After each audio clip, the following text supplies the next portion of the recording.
Most people use a blue bowl to help them separate the black sand from the gold. This is particularly useful when you're dealing with very fine material, plus 100, minus 100 mesh. I found it's much faster and, more importantly, much safer as far as avoiding losing gold if I first use magnetic separation to extract all the black sand from the sample to be processed. The sample you're watching is minus 70 to plus 100 mesh material that has had all of its black sand extracted. All that's left is the gold and the blonde sand. If you watch, it's amazing just how quickly a blue bowl can process this material.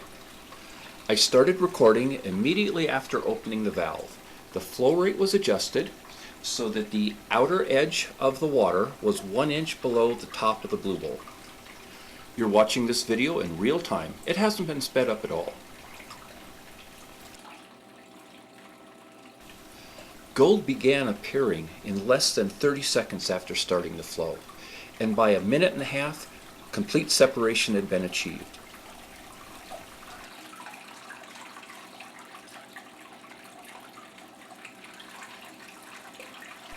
And that's it.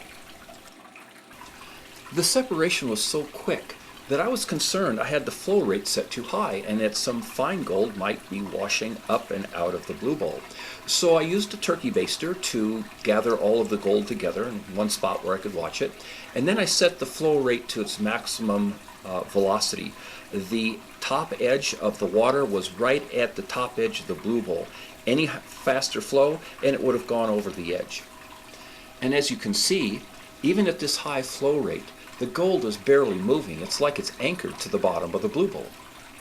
What can't be seen in this video is that when I went to collect all this gold, after I got the big stuff out of the way, I found a very small amount of virtually microscopic gold, easily 1/10 the size of the finest big gold, 100 mesh material that was in here.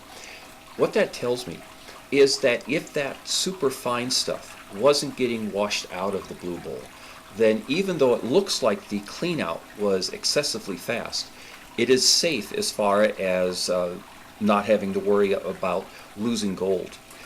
And this was actually proven when I took all of the material that was ejected by the blue bowl and then repanned it out. I didn't find a single color, not one.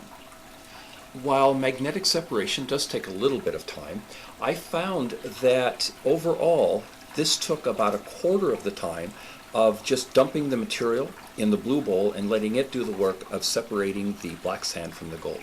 So, I hope you found this video helpful and or at least interesting, and as always, thank you for watching.